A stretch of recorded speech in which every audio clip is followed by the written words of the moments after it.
이제 이 버터플라이를 이제 응용해서 하는 전술 아주 이제 일상화된 이건 실전에서 활용이 됩니다. 지금 이제 또 말씀드릴 부분은 첫 번째 응용 전술. 그리고 이건 그래서 이름도 붙어 있어요. 아이언 버터플라이라고 합니다. 아이언 버터플라이. 자, 콜 따로 풋 따로 버터플라이를 이제 구사를 하는데 콜과 풋을 같이 섞어서 구사를 해요. 아이언 버터플라이는 이제 포지션으로 이해를 하시면 여기에 왜 버터플라이가 붙었지? 전혀 이 포지션으로는 이제 우리가 공부했었던 콜들로 만들었었던 버터플라이 이거랑 관계가 없어요. 만기 손익곡선이 비슷해서 이렇게 만들어지죠. 아이언 버터플라이 매수도 콜 버터플라이 매수나 풋 버터플라이 매수랑 동일하게 이렇게 그려져요. 아이언 버터플라이 매수 보겠습니다. 콜과 풋을 같이 섞어서 포지션을 구성을 하거든요. 동일하죠? 콜 버터플라이랑 아이언 버터플라이랑 또 풋 버터플라이랑 매수했을 때 동일하게 변동성 매도 포지션이네. 감이 옵니다. 근데 보면요. 보니까 비싼 옵션을 콜풋을 비싼 콜을 매도하고 싼 콜을 매수해주고 비싼 풋을 매도하고 비싼 풋을 매수했어요. 그렇게 해서 만들어진 건데 그렇게 해서 그려보니까 포지션이 이렇게 그려지죠. 네, 이제 아이언 버터플라이라 그래요. 아이언 버터플라이 콜과 풋으로. 근데 이거요. 잘 뜯어보십시오. 왜 제가 이걸 실전에서 많이들 활용하고 있다라고 얘기를 하겠습니까? 양매도 때린 걸요. 양매도를 때려놓고 양매수로 해칭을 해준 거예요. 양매도 때리고 양매수로 해칭해줘. 많이 사용합니다. 많이 사용하는 포지션이에요. 양매도를 포지션은 양매도 전술이잖아요. 양매수로 해칭해줬죠. 기준가를 양매도 때리고 기준가 근처에서 양매도를 때리고 245 스트레드 매도 때리고 240하고 250이죠. 이 행사가를 매도 때린 거예요. 기준가 스트레들 매수 한 개 보이죠? 기준가 스트레들 245 양매도 쳤잖아요. 기준가 스트레들 매도 그다음에 240이랑 250 매도 쳤죠. 245 기준으로 2외가 스트랭글 매도 이것이 아이언 버터플라이 매수라고 하는 포지션입니다. 아이언 버터플라이라는 거 알고선 취급하나요? 이런 거래 하시는 분들이 이게 아이언 버터플라이인지 모르고 하세요. 대부분. 그리고 아는 게 뭐가 중요하겠습니까? 명칭을. 허나 이제 저랑 같이 공부를 하셨으니까 그걸 아이언 버터플라이라고 하는구나. 사실 잘난 척할 필요 없는 거거든요. 아이언 버터플라이 보트 포지션이다. 보트 포지션이라는 매수 포지션을 얘기하거든요. 아이언 버터플라이 보트 포지션이다. 보트 포지션으로 오버했다. 그렇게 얘기하고 가면은 그 합성 공부 좀 하고 거래 좀 한다는 사람들이 잘난 척하면서 하는 얘기인데 그런 얘기들 이해만 할 수 있으면 됩니다. 양매도질 하다가 양매수를 해칭하고 오버했구나. 이렇게 그게 바로 정답이에요. 장중에 양매도질 하다가 오버할 때 불안하니까 손실을 좀 최소화시키기 위해서 손실을 최소화시키기 위해서 양매수를 해칭해서 오버했다. 계좌가 깨지지는 않으니까요. 그렇게 하면 무한대로 손실 날 것 같죠? 이 포지션만 딱 놓고 보면 왜? 옵션 매도 금액이 크니까 무한대 손실은 안 납니다. 그러나 이 정도 손실까지 깨지면 꽤 큰 내상을 입겠죠. 이것도. 그리고 우리가 이제 포지션 오버다 하시는 분들 그 네이키드 포지션으로 오버한다고 생각하면 안 됩니다. 양매도 포지셔너들 그냥 네이키드로 오버하시는 분들 많지 않아요. 다 전술적으로 장중에는 이 옵션 이런 부분들을 이제 그 흐름에 맞춰서 풀어가면서 거래를 하다가 오버할 때는 다 리스크 테이킹, 리스크 해칭 하면서 오버시킵니다. 이렇게 하는 게 기본입니다. 기본. 그리고 그렇게 거래하신 분들만 살아남아 있는 거예요. 그렇게 거래하신 분들만. 아이언 버터플라이 매수입니다. 여기서 수량을 좀 바꿔볼까요? 옵션 매도를 수량을 하나씩 더 늘려다고 쳐보세요. 요거 요거를 두 개를 쳐볼게요. 매수를 두 개. 그리고서 이걸 뒤집어 볼게요. 아니, 요 두 개. 그러면은 어떤 포지션이 되겠습니까? 이쪽으로 날개가, 그러면 만약에, 요거는 제가 이제 참고 삼아서 말씀드리는 건데요. 요 매수를 두 개 하고요. 요 매수를 두 개로 바꿔주잖아요. 그럼 그래프가, 자, 매수가 더 많아졌으니까 손실 금액은 더 한정됩니다. 이렇게 가다가, 이렇게, 그리고 조금, 이제 뭐 조금 덜 손실이 날 거예요. 가운데에서는. 최대 손실보다. 뭐 대충, 높이는 좀 다를 수 있어요. 요 가격들이 다르기 때문에. 이렇게. 이런 식으로 그려줍니다.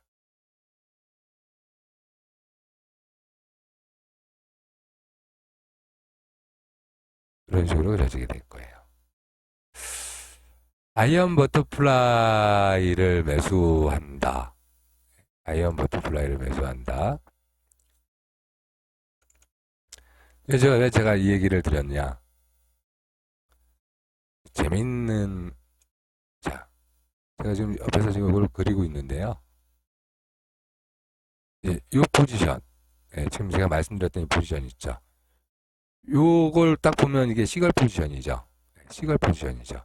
근데 요걸 뒤집어 줘야 돼요. 여기를 매도, 매수, 매수, 매도. 그러니까 제가 뭐냐면 그랬을 때 이 포지션이 되거든요. 근데 이걸 두 개로 치면은 이걸 거꾸로 뒤집은 포지션처럼 그려져요. 그림이. 자, 제가 이제 그거를 한번 매도, 매수, 매수, 매도로 바꿔놓은 걸 하나 보여드릴게요. 이런 식으로 그려져요. 자, 지금 여기 보고 계시는 포지션 있죠? 요거를 매도, 매수, 매수, 매도. 수량을 두 개로 바꿔주면. 이런 그래프가 그려지죠? 파란색으로 이렇게 그려진 거 제가 빨간색으로 그렸죠. 이게 뭐예요? 시글 포지션이잖아요. 시글 포지션. 서로 관계가 있죠. 그렇다면 이 상태에서 수량만 들이면 시글 포지션. 시글 날개 벌린 모습을 그려주려고 이렇게 그려드렸던 거예요. 시글 포지션에 대한 매수 매도. 아이언 버터플라이 매수 매도. 이거는 수량 관계구나. 아, 그거 참 재밌네. 라는 이제 생각을 좀 해보실 수 있을 거예요. 이런 데서. 한꺼번에 지워버리겠습니다. 자, 근데 여기서 우리가 또 생각해 볼 수 있는 것이 콜만 두고 보세요. 콜만. 뭐지 이거? 딱 보니까 콜 매도 금액이 크고 콜 매수 금액이 작네. 콜베어 스프레드네. 콜베어 스프레드. 자, 콜베어 스프레드 뭡니까? 변동성 축소죠. 변동성. 자, 콜 스프레드 공부했어요, 우리. 콜 약세 스프레드잖아요. 콜로 하락 배팅을 했죠. 변동성 매도 포지션이에요. 콜 약세 스프레드. 그럼 볼까요? 풋매도 금액이 크네. 그리고 풋매도 금액이 작죠. 풋 강세 스프레드죠. 그러네. 풋불 스프레드가 돼요. 풋 강세. 콜 약세랑 풋 강세를 합친 거예요. 전부 변동성 매도죠. 그러니까. 그래서 아이언 버터플라이 매수는 콜 쪽에서 약세 포지션, 콜 쪽에서 약세 포지션으로 보고 풋 쪽에선 강세 포지션으로 가면서 변동성은 전부 매도하는 거죠. 변동성 매도 포지션이구나. 변동성 매도 쪽에 포인트를 주는 거구나. 콜로는 약하게 간다라고 보고 콜로는 방향을 아래로 밀고 풋으로는 방향을 위로 밀었어요. 그리고서는 합친 거예요. 자, 변동성 매도 포지션이 주본 거잖아요. 그죠? 아이언 버터플라이 매수입니다. 거꾸로 아이언 버터플라이 매도는 어떻게 되겠습니까? 나비의 위쪽 모습과 동일하게 그려지겠죠. 이것도 많이 써요. 시장에서 양매수 전략을 쓰다가 이제 보면은 기준가에 가까운 애들은 민감하게 움직이다가 잔존만기가 짧아졌을 때 굉장히 유용한 포지션입니다. 아이언 버터플라이 매도. 아이언 버터플라이 매도라는 포지션을 이름을 알고 이런 게 중요한 게 아니고요. 옵션의 본질 쪽에서 우리가 옵션의 개념을 공부하면서 익혔었던 옵션의 성질들을 이 포지션 분석을 하면서 전술 분석을 하면서 이해를 하시는 게 중요한 거예요. 장중에 양매수 전략을 쓰는데 양매수가 이제 주포예요. 근데 양매도를 해칭을 해줬거든요. 이거는 오바 전술로 보기보다는 잔존 만기가 짧아졌을 때 3주차, 4주차가 됐을 때 유용합니다. 이런 것들은. 왜? 기준가와 일회가는 민감하게 옵션이 움직이면서 변폭 흐름이 나올 때 다양한 반응을 보이는데 이 외가 쪽 옵션들은 감마급의 변화가 나와야지만 힘을 내거든요. 변폭이 크게 나와야지만 힘을 내요. 아주 크게 움직였을 때 그때만 힘을 내요. 그런 부분들이 있어요. 그래갖고 이 싸구려들을 매도 때리고 비싼 거를 매수했잖아요. 그래서 이 비싼 콜풋이 움직이는 양매 속에서 이익이 이 싼 것들 양압의 변화보다 이것의 양압의 변화가 비율적으로 훨씬 크고 얘는 작게 나온다는 얘기입니다. 그렇기 때문에 아이언 버터플라이 매도는 변동성 매수 전략인데 잔존만기가 짧아졌을 때 아주 유용하게 쓸 수 있는 전술입니다.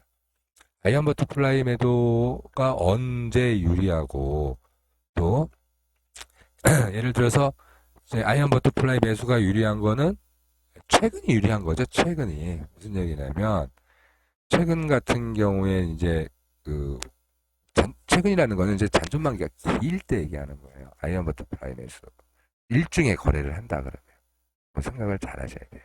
비싼 것을 매도 때리고 그러나 이제 이 아이언 버터플라이 매수는 기본적으로는 그렇지만 변동성이 막 굵직굵직하게 움직일 때는 도움 안 됩니다. 실제로는 동일해요. 어떻게 손실 나거나 뭐 하거나 하면 일중 거래자 입장에서는. 그리고 중요한 부분은 기준가로 지금 스트레이트를 취급하고 있거든요. 245랑 245. 아이언 버터플라이 매수 부분을 우리가 이제 이 포지션을 바꿔버리잖아요. 그러면은 아이언 콘돌 개념으로 이제 바뀌는데, 자, 이제 우리가 버터플라이 공부를 하고 나서 나중에 이제 콘돌 공부를 할 거예요. 아이언 콘돌이나 아이언 콘돌 같은 경우를 보면. 아이언 버터플라이와 아이언 콘돌은 별 차이가 없습니다. 네, 수구조는 같아요. 이 행사가, 양매도를 만약에 스트레드를 양매도로 치지 않고 스트랭글을 양매도로 친다고 쳐보세요. 즉, 240과 250을 매도로 잡고, 예를 들어서 더 멀리 있는 235와 255를 배수로 잡는다. 그랬을 때 그림이 어떻게 그려질 것 같아요? 여기를 싹둑 잘립니다. 요 여기가. 왜? 기본적으로 수익 나는 이 부분이 스트랭글이잖아요. 스트랭글은 부분이 잘리죠. 네. 그리고 이제 콘돌 다음 시간에 이제 콘돌 공부를 하고 나면 배우게 될 텐데 실제로 기본적 개념의 버터플라이 쪽 접근보다는 콜과 풋을 같이 조합해서 거래하는 네, 아이언 포지션들, 아이언 버터플라이, 아이언 콘돌 포지션들이 더 훨씬 더 우리가 일중 거래자들이 장중에 합성 매매하시는 분들이 활용하게 되는 그런 플레이가 될 겁니다. 해서 실제로 아이언 버터플라이를 매수했다, 아이언 버터플라이를 매도했다 이 부분을 용어에 너무 하지 마십시오. 아이언 버터플라이 매수는 변동성 매도 포지션인데 결국 보시면 양매도랑 동일합니다. 양매도랑 동일해요. 양매도랑 동일합니다. 아이언 매수했다. 그래서 버터플라이나 죄송합니다. 아이언 버터플라이나 콘돌 개념을 빼고요. 아이언을 매수했다, 아이언을 매도했다 이렇게도 얘기를 많이 합니다. 단순하게. 결국은 해칭해주고 양매도 쳤다는 얘기입니다. 아이언 매수했다는 얘기는. 아이언 매수했다. 그래서 그 합성 거래하시는 분들도 아주 그 학자가 아닌 이상 깊이 파고들면서 이 용어 공부를 안 하거든요. 그래서 아이언 매수, 아이언 매도를 이 용어를 거꾸로 쓰시는 분들도 있어요. 아이언을 매수했다는 게 변동성 매도라고 생각 안 하고 그냥 아이언 매도했다 이렇게 얘기를 해버리기도 해요. 아이언 버터플라이 매수를 잡아놓고 아이언 매도했다고 표현하시는 분들도 있어요. 그런데 저는 얘기를 듣다 보면 찰떡같이 알아들을 수 있거든요. 무슨 얘기인지. 무슨 얘기냐? 쉽게 얘기할까요? 아이언을 매수했다고 표현을 하든 아이언을 매도했다고 표현하든 이분은 양매도를 주포로 잡고 양매수를 해칭했다는 소리를 하시는 경우 그런 경우에 정확하게는 아이언 버터플라이 매수입니다. 아이언 버터플라이를 매수 포지션 아이언 버터플라이 매수 보트 포지션이에요. 근데 그걸 갖다가 아이언 매도 쳤어 이렇게 얘기하시는 분들이 되게 많아요. 실제로. 그래서 이제 구체적으로 이렇게 얘기를 나눠보면 그분이 아주 공부를 엄청나게 하면서 그 세밀하게 용어를 공부하신 분이 아니면 어디서 이제 주워 들은 얘기들을 갖다 쓰는 경우들이 많거든요. 그런 경우에 이런 용어 정립이 안 돼 있어서 틀리게 얘기를 하는 경우가 있습니다. 그럼 그렇게 이제 알아서 듣고 이해해 주면 되겠죠. 공부한 사람들이.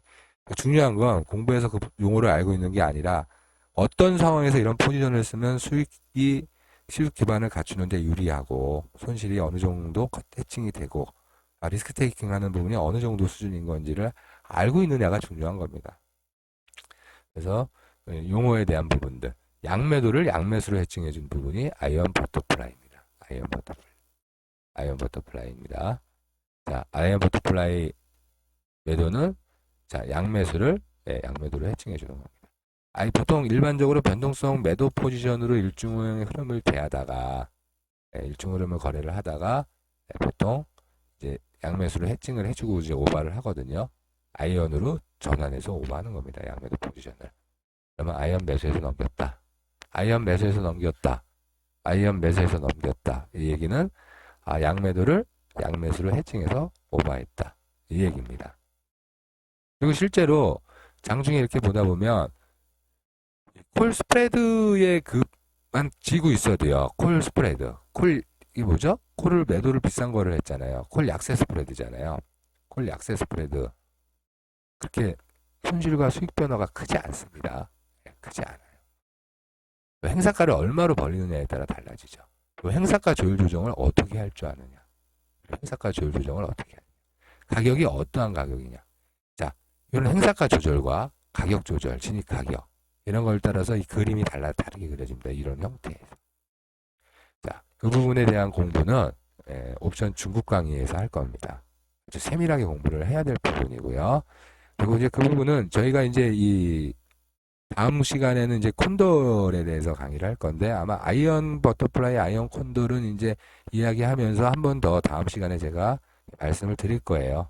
그래서 이해를 하셔야 될 부분이고 이제 그런 어떤 구체적인 부분들까지 들어가기 전에 즉 행사가 벌리는 걸 어떻게 벌리고 선택을 하며 가격이 어떤 때, 가격 조건이 맞을 때 어떻게 하느냐 굉장히 세밀한 전술들이거든요. 이 부분은 포지션 그릭스에 대한 공부를 한 다음에 진행할 수 있는 부분이기 때문에 이런 그 각계 강론들, 전술에 대한 강론 개념들 공부가 끝난 다음에 그릭스 공부를 하면서 이 옵션의 본질 강의를 마무리 지을 겁니다.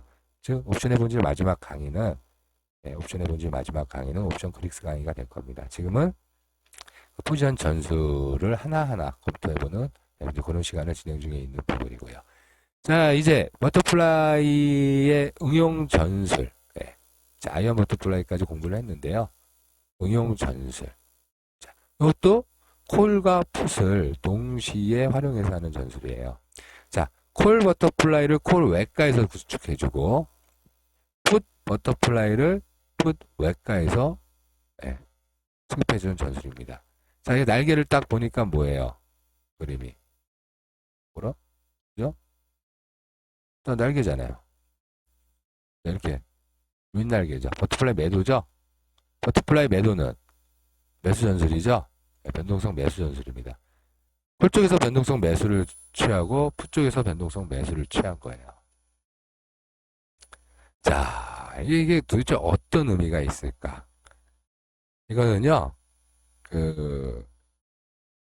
완전히 그 구간거래에 대한 어떤 개념이 되는데, 일종의 그 월물초에 만약 이걸 구성하면 변화가 하나도 없습니다. 진짜 하나도 없어요. 근데 이런 거는 이럴 때 취할 수 있습니다. 월물초에, 이번 월물은 최소한 237.40을 깰 가능성이 없고, 252.89, 253을 넘어갈 확률이 정말 작다. 뭐 이런 생각을 가지고 있을 때, 지수가 막 이런 정도 있을 때, 이 범위를 넘어갈 가능성이 없다. 라고 생각할 때, 이 정도쯤 될 때, 한 1, 2주 여행 다녀오려고, 월물 초에, 그냥 가기는 뭐하고, 이때 포지션을 잡아놓고 여행을 가면 되는 포지션입니다. 근데, 여행 도중에 얘가 이 포지션을 오버되는 어떤 그 강력한 흐름이 나오면요, 개작살 나는 포지션입니다. 이 포지션은 개작살 납니다. 그래서 추천할 수 없는 포지션이에요. 그러나 다시 이제 여행이 아니라 지금 이제 거래를 이제 본격적으로 하지 않고 일단 세타적인 측면에서의 프리미엄 빠지는 건 일부 좀 챙기겠다라는 의미면 콜 쪽에서 변동성 강세, 풋 쪽에서 변동성 강세, 풋 외과에서 변동성 강세, 콜 외과에서 변동성 강세에 대한 콜 버터플라이 매도, 콜 외과에서 때려주고요. 실제로 그렇게 했죠? 외과에서 처리를 했고 풋 버터플라이를 풋 외과에서 처리를 한 겁니다. 이게 풋이에요. 풋. 이게 콜이고 이게 합쳐진 거예요. 그렇게 하면서 이 해당 구간에서 움직임이 있는 동안은 포지션 변화가 수익 변화가 전혀 안 나옵니다. 전혀 안 나와요. 그러다가 안 나오다가 실제로 이거는 되게 웃기는 게 뭐냐면요. 대박을 치려면요. 이 바깥 포지션 부분으로 벗어나거나 대박이 아니라 수익을 제대로 내려면 이걸 벗어나야지 수익이 나는 부분이 됩니다. 이런 부분들은. 그리고 자칫 잘못하면 가는 구간에 손실이 이렇게 날 수도 있다. 그러니까 잔존만기가 짧아지면 위험해집니다. 감마가 민감해지는 시점이 되면 되게 위험해져요.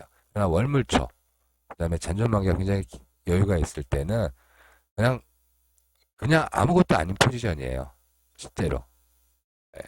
그래서 상당히 이제 흥미로운 어떤 이제 그런 포지션인데, 요 포지션에 대한 부분을 이제 저희 통박골리기 카페에 그 추세와 타이밍님이 이제 잠깐 소개를 해주셨어요. 그 올리신 글들 중에 보면은 이제 이렇게 이제 포지션 오버된 거를 이렇게 공개를 해주셨길래 이제 저도 이제 이렇게 봤거든요.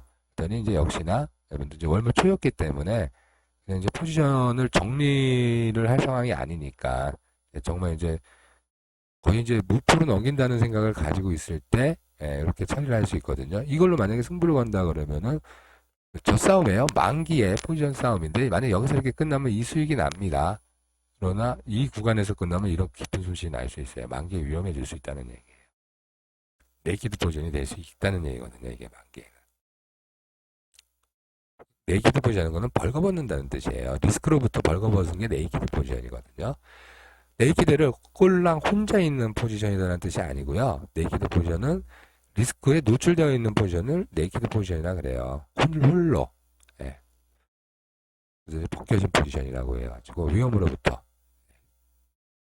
위험에 노출되어 있는 포지션을 네이키드 포지션이라 그래요. 그래서 이제 콜매도가 네이키드 포지션인데 풋매도로 해칭했으니까 양매도는 어떤 측면에서 보면 네이키드 포지션이 아니지만 그러나 변동성 거래자 입장에서는 변동성 거래자 이건 이제 방향적 측면에서 델타가 해칭이 된 거거든요. 콜매도를 풋매도로 해칭했다. 그러나 변동성 거래자가 양매도 포지션을 보는 입장에서는 양매도라는 그 변동성 매도의 네이키드 포지션인 거예요. 손실이 무한대로 나잖아요. 그거를 버터플라이 매수, 아이언 버터플라이 매수 이런 식으로 손실을 커버를 해줍니다. 그러면 이건 네이키드 포지션이 아닌 거죠. 따라서 그 관점에 따라서 양매도 포지션을 네이키드 포지션이라고 볼 수도 있고 네이키드가 아니라고도 볼 수 있는 거겠죠. 그런 개념을 가지실 필요가 있습니다. 그래서 이제 제가 이 버터플라이 응용 전술까지 이제 말씀을 드렸는데요. 이런 부분들은 그 자신의 거래를 풍성하게 할 수 있는 어떤 이런 부분들로 활용하실 수 있는 부분이고요. 이런 거는 책에도 안 나올 겁니다. 아마 저도 이제 그 투자 타이밍님께서 글 올려놓으신 거 보면서 딱 보고 이분도 이걸 쓰시는구나. 저는 전술에 활용을 해본 적은 없어요. 이런 부분들을 제가 이걸 이용해야 저는 이걸 하느니 다 그냥 그 무프로 넘기죠. 뭐 그냥 무프로 아예. 예. 근데 이제 이렇게 넘길 수밖에 없는 이유들은 가끔 있을 수가 있습니다. 계좌 유지를 위해서 포지션을 끌고 가야 되는 경우일 수들도 있거든요. 예, 최근에 이제 개인들 그 집 장벽을 쌓으면서 이제 그런 부분들이 생기고 그래서 무프로 만약에 다 빼버렸을 때 포지션이 없으면 증거금 문제 때문에 거래를 못하게 된다거나 이런 부분이 생길 수 있거든요. 계좌 유지의 문제가 있을 때 이렇게 활용해서 할 수 있고요. 그 계속 다 청산했다가 다시 진입시키면은 수수료만 들어가니까 자신의 포지션을 끌고 가던 포지션들이 몇 개 추가만 해주면 무프와 동일한 어떤 형태로 가져갈 수 있다면 그게 더 효율적인 거겠죠. 다 청산했다 나중에 들어가면서 다시 재진입하면서 진입이나 진입 슬리피지를 다시 다 져야 되잖아요. 다 청산하려면 그죠? 근데 청산이 더 효율적인 경우가 있을 수 있고 이런 버터플라이 응용 전술로 포지션 추가를 해서 오버시키는 게 더 효율적일 수가 있겠죠. 목표로 넘어간다 하더라도. 그런 측면에서 자신이 이제 활용할 수 있다는 부분인 겁니다. 자, 이제 이런 정도의 제가 이제 그 설명을 드리면서 오늘 이제 버터플라이에 대한 부분은 이제 강의를 마치도록 하겠습니다. 다음 강의는 콘돌에 대해 공부를 하면서 또 오늘 이 버터플라이에 대한 부분이랑 또 연계해서 같이 또 공부를 해볼 겁니다. 계속해서 버터플라이를 필두로 해서 우리 포지션들, 다양한 포지션들 어떤 것들이 있고 그 포지션들이 어떤 상황에서 어떤 리스크를 테이킹해야 되며 또 어떤 그 리턴을 기대할 수 있는 것들인지 또 그런 포지션을 사용하기에 그 후회적인 상황은 어떤 상황인지 이런 식으로 실전과 연결해서 공부하는 게 정말로 중요하다는 말씀을 한 번 더 드리면서 7번째 강의, 옵션의 본질 강의를 마치도록 하겠습니다. 감사합니다.